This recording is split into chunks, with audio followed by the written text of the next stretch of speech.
Welcome to the Three Martini Lunch. Grab a stool next to Greg Columbus of Radio America and Jim Garrity of National Review. Three Martinis coming up.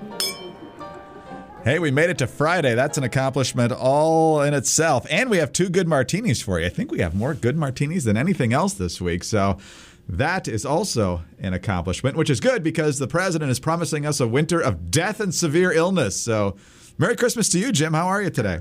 You know, I'm starting to say now we used to complain about it, but I kind of miss the happy holidays. Yeah, it was generic. It was part of the, war on Christmas. But now that we're supposed to greet each other with, "You will die." That's a little grim, a little dark. Oh, man, he knows how to strike the tone. Amazing. Just amazing. Well, before we get into this good news, first on the Senate side, Jim, let's talk about some other good news. And that's that if you get in investing in silver and gold, your investment's likely to grow, especially if you look at where silver and gold have been over the past couple of decades. Silver increasing 340% since the year 2000, and it continues trending higher. But if you're going to investigate investing in gold and silver, and now might be a really good time to do it, you want to check out Universal Coin and Bullion. Universal Coin and Bullion is offering our listeners a special locked-in price of just $30 for a beautiful 1-ounce 2021 American Silver Eagle coin, the most popular coin in the world for collectors and investors. This limited offer is available at dealer's cost because Universal Coin wants you to own the first newly designed silver bullion coin since President Reagan signed the Gold Bullion Act in 1985. Call Universal Coin, the leaders in the precious metals industry, at 1-800-UCB-GOLD to get your beautiful U.S. Mint silver coin for only $30. Postage is free, and you can rest assured you're dealing with the experts. In fact, the company's president, Dr. Mike Fulgens, no one better to guide you through this process than him and his team. Dr. Fulgens is recognized as America's gold expert. He's the 2021 Coin Dealer of the Year. They also have rare gold coins, but this special silver deal is only available using the code Martini. So call 800-UCB-GOLD. That's 800-UCB-GOLD. All right, let's get to that first good martini. And of course, the good news is bad news for Joe Biden and his legislative agenda. Look, we already knew the Build Back Better bill is on ice because negotiations with Joe Manchin are going nowhere. The trial balloon on changing the filibuster rules just for the voting bill, not going anywhere with Kyrsten Sinema. So can we get a strike 3 on the Build Back Better bill for the week? Yes. And a strike 3 on their efforts to slam Amnesty into this thing if they can ever get it passed. Fantastic news here. The Senate parliamentarian Elizabeth McDonough once again rejecting the Democratic effort to put immigration reform in their social spending bill, the reconciliation bill, once again ruling that the provision would create a new class of about 6.5 million eligible individuals, quote, nearly the same number of people as the previous 2 plans, which is the polite way of saying, how many times do I have to tell you you can't do this? And so this is leading to more fun because now immigration advocates are, on the one hand, urging the senators to just overrule the parliamentarian, which would be really, really fun. And then on the flip side, you've got immigration activists upset with the Democrats that they can't get it done. So, Jim, I mean, our Christmas presents just overflow right now when it comes to what's happening on Capitol Hill. I periodically wonder if the progressive activists have looked at the U.S. Senate. Have they done a head count? Have they noticed that it's 50-50? It's very tough to pass things when it's 50-50 if you don't do any outreach to the other side of the aisle. And let's observe that, persuading the Susan Collinses of the world and Lisa Murkowski of the world is not the hardest thing in the whole wide world for Democrats, at least in the past. But yeah, you know what? A de facto amnesty for millions upon millions of illegal immigrants, that's going to be a tough sell. There are a lot of people in this country who believe that immigration laws should be enforced. Apparently not a lot of Democrats, but they exist, and they're just enough that it's going to be tough to get that. And so if you want to get this passed through legislation, you have to overcome the filibuster. Now, you and I have talked on this podcast a whole bunch of times. If you're going to have the filibuster, you might as well you're going to have it for everything. I know there was this recent effort to say, well, we're going to not have it in place for legislation involving voting reform. Like they do. Well, once you start creating this exception for the filibuster for legislation, and that exception, eventually the other side's just going to, blow it up entirely, and we'll just turn into the Senate will turn into the House. If you got 50 votes and the vice president to split the tie in your direction, then you get to pass whatever you want. not what the founders intended for the Senate, but most progressives don't give a hoot about what the founders intended. Their entire philosophy of government is, I want it, so I should get it. That is their constitutional principle. That is their fundamental belief of how government should operate. It's like Santa Claus and your wish list. If you wish it, government should give it to you, regardless of consequences, regardless of the process, regardless of how the Constitution laid out checks and balances and things like that. Lament that if you're going to have, this idea of, well, okay, you have an exception to the filibuster. You can do it as reconciliation, but reconciliation can only be for spending and tax and fiscal issues. It's the only way you're allowed to do this. It's got to be budget stuff. It can't just be anything willy-nilly gets thrown in there. Well, amnesty, I'm sorry, it's not a fiscal or budgetary matter. It is an actual changing of the law. And, 3 times they've gone to the parliamentarian. 3 times the parliamentarian has said, nope, sorry. Now, notice no one's saying the parliamentarian has ruled incorrectly or that there is a more plausible argument. Offering a form of amnesty is, it's really just a fiscal matter. It's entirely a budgetary. No one makes that argument because there is no way to make that argument. The argument is the parliamentarian must be replaced because, by golly, we want this. And she has told us no, and she must be punished for telling us no. It is the tantrum of a child. And because they're not getting their way, it's delightful. If they actually manage to get their way, then this is where it quickly turns into a bad martini, Greg. Oh, definitely. Here's the thing, though. I mean, we give credit, and we should, to Manchin and Sinema. It's never easy standing up to your party, especially when they need both of you to do what they want to do. So they deserve credit for their courage here. But basically, we have 48 Senate Democrats who are willing to go along with something like this. We haven't seen it specifically on the parliamentarian override, but in terms of the filibuster, you just had a bunch of them on the floor last night. Maggie Hassan was the one that showed up on my Twitter feed arguing that you got to change the filibuster rule, at least for the voting bill. You just got it. We have to get this done. And the same thing goes for most of them, if not all of those 48, on the filibuster itself. And so, yes, credit to the 2 who are sane, at least on this particular issue. But you literally have 96% of the Democratic caucus in the U.S. Senate just ready to implode everything just to get what they want. They have no idea how the process works and why it works the way it does. It's just incredible. So, Jim, we're at the holidays. Some of us will travel, some of us will not, but hopefully we're getting together with loved ones for Christmas and New Year's and perhaps times in between. And there's going to be food around, lots of food. You want yourself, your spouse, your family members, whoever's going to be making that food to have the best tools possible. And when it comes to all those delectable delights over the holidays and really all the good food all year long, you want Made In cookware. If quality and craftsmanship is important to you, check out Made In. Made In produces professional quality cookware for those who love to cook. They source the finest materials and partner with renowned craftsmen to make premium kitchen tools available directly to you without the markup.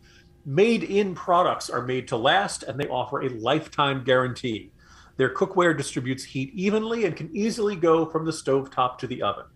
They have more than 40,000 5-star reviews. You do the math on that, that's more than 200,000 stars. And their products are used by some of the world's best chefs at Michelin-starred restaurants all around the world. Made In is better cookware for better meals. Yeah, using it on the stovetop and being able to put it in the oven, especially with the stainless steel skillet that we have, that's way beyond my culinary skills. Mrs. Columbus does it all the time, and every time she does it, it turns out fantastic. She loves that stainless steel skillet from Made In. Absolutely. And right now, Made In is offering our listeners 15% off your first order with the promo code Martini. It's the best discount available anywhere online for Made In products, so don't miss it. Go to madeincookware.com/martini and use the promo code Martini for 15% off your first order. That's madeincookware.com/martini and use the promo code Martini.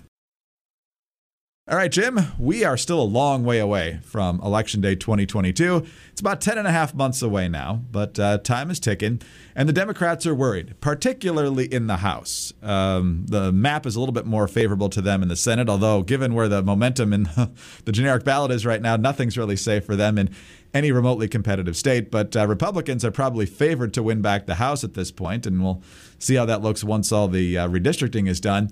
But there's a fight going on among House Democrats, which is always fun, and it relates to their reelection efforts because the Democratic Congressional Campaign Committee is the organization charged with getting Democrats elected to the House of Representatives. And each cycle, one of their members is the chairman. And this time it's Sean Patrick Maloney of New York. And he is not very popular with certain members of his caucus right now because he's trying to have this monolithic approach to House elections, which is kind of staggering for anyone who's been around for a while. All districts are not created equal in what messages work, and that's the first area that there's frustration. Botched messaging. Apparently, the DCCC is still encouraging folks to make Donald Trump the boogeyman in every single race, because that worked so well for Terry McAuliffe. And so there are people in, swing districts or districts that maybe even Trump carried in 2020 saying, that's probably not going to be my best strategy. He's also berating people, regardless of the makeup of their district, for not supporting big items on the Democratic agenda, whether it's the reconciliation bill, the budget blowout bill, or infrastructure or anything like that. And then they're just frustrated because they don't think he's a very good leader, and they're already worried that a difficult cycle is going to get only worse with him at the helm. So, Jim, we've had a lot of popcorn on the Senate side. We might as well pop some for the House side, too. Yeah, by itself, it's not enormously shocking to have, one or two members of the House caucus that are in a particularly swing district or a district with kind of unusual demographics or something, saying, look, what the National Party Committee is urging me to do just isn't going to work in my district, and I just can't do that. It's kind of the phenomenon you see between Joe Manchin and National Democrats. The types of people voting in West Virginia are very different from the kind of folks who are voting in California or New York, Illinois, or something like that. That's why he's like, look, all the stuff you're telling me to do, I can't do because it's just not going to say people in my district, my state don't want that. You see that same dynamic in a couple of these districts. Rachel Bade of Politico, who wrote about this, it's a great article. I congratulate her for the scoop. Then she went out to Twitter with what she called 2 tidbits that didn't make the Playbook newsletter due to space. I kind of feel like she might have buried the lead here. One was the issue is so bad that several at-risk Democrats told me they are planning to ignore the DCCC's advice on messaging and polling entirely on this cycle, viewing them as out of touch. Now, the other thing is not taking their advice on messaging. Okay, hopefully you know your district best. You know your constituents. You know which messages are going to resonate with them and which ones aren't. And if they're saying go after Trump, and Trump either won your district or did pretty well, or this kind of message, like or maybe you just feel like your district has moved on from Trump. It isn't spending a lot of time thinking about it. They're really worried about inflation or the border or something like that. Maybe got a lot of veterans in Afghanistan. Afghanistan was a big issue to them. Your district better. Issues is one thing. Polling kind of says, I don't even trust your ability to measure the electorate. I don't even think you guys know how to get a sense of what's on people's minds and what people are worried about. And that suggests that the DCCC, it's not just they're kind of vaguely out of touch or doing a cookie cutter approach. It means they don't even know how to, they're kind of talking to themselves. This is all being driven by the Twitter left. And the second bit, which is really kind of, you can just see me licking my lips and getting out putting the napkin in the shirt collar to eat, to dine, because this looks delicious. One frontliner even called this setup authoritarian. Now, to be perfectly honest, Vladimir Putin is authoritarian. Communist China is authoritarian. The DCCC's decision-making, it's not that authoritarian. But that said, this person has said the DCCC is, quote, has basically silenced the most vulnerable members of our party because they're afraid they can't risk the money that Sean Patrick Maloney has to offer. And that's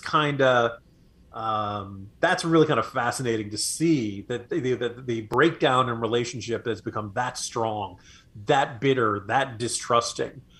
Is really kind of striking. I guess the thing is that the person who's running the DCCC really should have one goal in life, and if you're running the majority of if your party's in the majority, protecting that majority. That's got to be job one, even if you end up irking certain interest groups or progressive activists and that. Your job is to protect that majority. And after the election, no matter how it shakes out, if you want to think about running for state office, if you want to run for president, if you want to. Go ahead. But until then, your number one job has to be protecting the members of your party. And it sounds like they don't trust Maloney to do that anymore. So it's really fascinating, really enjoyable. And all I can say, Greg, is pass the popcorn. What a shame. What a shame that there's so much infighting. Yeah, hate to see it. Public infighting on legislation, public infighting on campaign strategy. Why can't the election be tomorrow? Anyway, we'll see.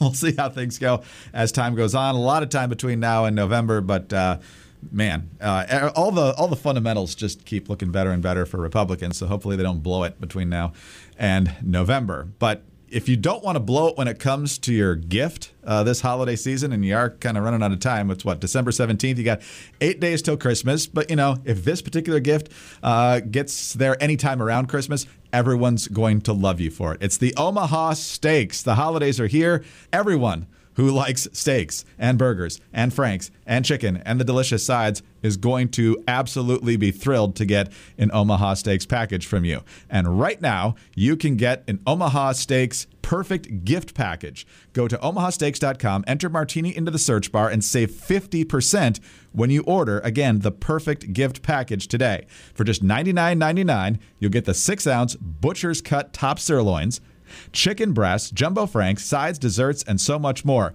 And when you used our code Martini, you'll not only save over 50%, but you'll also get an additional 8 Omaha Steaks burgers for free. Omaha Steaks is ready to ship right away. Avoid the holiday shipping hustle and bustle, although you're cutting it pretty close right now. But remember, you'll get 50% off and 8 free burgers. I absolutely love the burgers. I love the steaks. I love the chicken. You can't go wrong with Omaha Steaks. omahasteaks.com, keyword Martini in the search bar. omahasteaks.com, keyword Martini. All right, Jim, on to our bad/crazy Martini now. And this one comes to us from Robert Augustinelli, who is a friend of ours here at Radio America and the American Veterans Center. And he's a member of the board for the National Review Institute. So he's kind of in both of our worlds, former chairman of NRI, in fact. And he shares a story that's really disturbing. You linked to it in the Morning Jolt today if folks want to check it out for themselves. And he is a graduate, a 1972 graduate from the Aquinas Institute in Rochester, New York. He was actually even mentored by the famous Bishop Fulton Sheen, if folks remember that name from a number of decades ago. So he and his wife went back to campus. They were asked to come back a number of times. Mr. Augustinelli has done very well for himself in the business world, so the Institute is looking to him as a potential donor. So he says, fine, I'll go back. And he says he was given the chance to speak with his wife to the juniors and seniors at the Institute. And he thought the presentation went great. He says, my wife and I had offered to share our life experiences, and this we did. It is fair to say that the talks through which we sought to reassert our ancient truths, which he learned at the Institute back then, to inspire students, to understand them, to show the implications to them personally as a matter of self-interest, and to remind them of their right to the pursuit of happiness in a time when political correctness, Black Lives Matter orthodoxy, and woke ideology are determined to indoctrinate them, enthralled the attendees. Most, but not all. So he was supposed to be honored at a football game while he was on this visit. Then he got a cryptic email from the administrator of the school saying, actually, it's not going to work out. Sorry about that.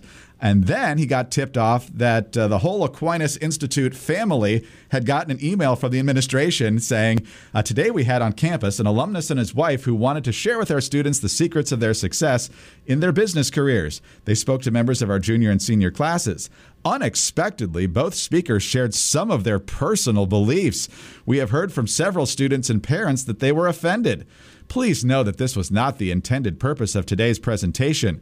These personal opinions, beliefs, and viewpoints expressed by our guests do not reflect the opinions, beliefs, and viewpoints of the Aquinas Institute. And it goes on to say that the counseling was going to be available for anyone who was offended by it. He says, Aquinas Institute, which is supposedly rooted in Catholic teaching, which he thought he was expressing in those comments to the students for how they really helped him become a success in life. He says Aquinas is not what it used to be. Ideology is the rage manifested in the indoctrination of preteen children in what are no less than creepy, sadistic notions of life, and in the massaging, intimidating, and cowing of students to heel to the doctrines of Black Lives Matter, a Marxist organization dedicated to its own public declaration. So, Jim, this is not unique to the Aquinas Institute. It cuts a little bit closer to home because we know Robert, but this is happening over and over, and people are finding out that they're spending a lot of good money to send their kids to places where they think they're avoiding the indoctrination. Turns out they're getting it anyway. Greg, when I first saw the headline on this, and it talks about, the old cliche, you can't go home again. The reason it's an old cliche is not that where you were, your home, whether it's your physical home or your old hometown or your old school, it's not that it changed, it's that you've changed, is usually the lesson of that bromide, that old saying. In this case, though, I was like, no, you got to read this. Somebody told me. I was like, okay, so I really read through it, and it really is heartbreaking. And I urge everybody, take the time to go through it to get the depth of it. I guess I think the term heartbreaking, because it might make some people really angry. I think it's shocking. I think it's very deeply saddening. But I think one of the things that comes across is how much Robert Augustinelli loves his old high school. He wouldn't go back and do this if he didn't care about the place. Maybe you had I was like, I do not intend. I went to a public high school. I don't intend to go back and talk to them. They haven't invited me. I don't think they're going to invite me. But there's this love for the institution and the formulation and how much he wanted. He wanted to have a good, strong, loving relationship with this school. They love his money. I don't think they're ever going to turn that down. But certainly seems like the institution does not want to have any time of real interaction with him. And I think what this illustrates vividly and painfully is how much wokeism reduces a human being simply to their ideology. If you get a chance to hear Robert Augustinelli talk about anything, pay attention, right?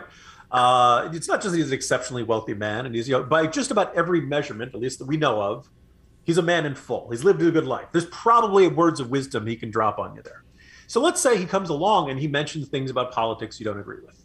Okay, that's going to happen in life. That's going to happen all throughout life. There's very few times you're going to run into somebody and you go down the checklist of the entire party platform and they agree with every aspect of life that you agree with. But you know what? Maybe somebody like Robert Augustinelli can teach you something about business. Or maybe he can teach you lessons of life that he's accumulated over the years. Or maybe talk about faith or things about his family and marriage and all kinds of things. Like there's chances are almost every human being on earth can teach you something about something. There are very few people in this world who have nothing useful to say. Yeah, it seems like we run into idiots all the time. I get that. I make fun of people a lot of times. I can be very cynical, but you really look at people, chances are they're good at something, and chances are they've learned something or they have some sort of story about their life and what they've done that you can get something out of. And the inability to accept that, the difference is that, what comes across in the reaction of the school and the reaction of at least some of the students is one of contempt. And I think it wasn't David Brooks, it was Arthur Brooks. It was the good Brooks, you might say, who said that the hallmark of this current political era is not hate. Republicans and Democrats have always, if not hated each other, felt very strongly about each other. They've always disagreed vehemently, passionately, angrily. But I think what really strikes out, and Arthur Brooks used this term, is contempt. Right? It's not merely, oh, I think you're completely wrong about that, or, oh, I think you're really an idiot. How could you possibly believe that? Contempt is when I see nothing of value in you, right? It's not a matter of like, well, we disagree on politics, but I think you're a good person. I think you're a good parent. I think you're a hard worker. I think you try to help your community, even if I disagree. They can't find any other aspect of you that is worth appreciating, even if there's a political disagreement. Wokeism says the moment you hear something from that guest speaker that you disagree with, you're experienced verbal violence, as they say, as if verbal violence wasn't a contradiction in terms. You need a safe space, snowflake. You need something you've been harmed because you've been exposed to some idea that you disagree with. Guess what? That's part of life. Part of your ability as a young person growing into an adult is the ability to interact with people where you don't agree with everything. Because guess what? It's going to happen till the day you die. But that's apparently like not only it's an institution. Like if it was a public school, you'd roll your eyes and go, public schools. But at this one, the Aquinas Institute, really? This one? That's, it's mind-boggling, it's horrifying, it's heartbreaking. And I'm hoping that this op-ed and his experience will spur some serious discussion at the Aquinas Institute of how things should work out, how they should be operating, how they should be treating their guest speakers, what kind of messages are appropriate for the kids, and what the kids are being taught about being exposed to ideas they disagree with. I'm not holding my breath, but hopefully this spurs some changes there, Greg.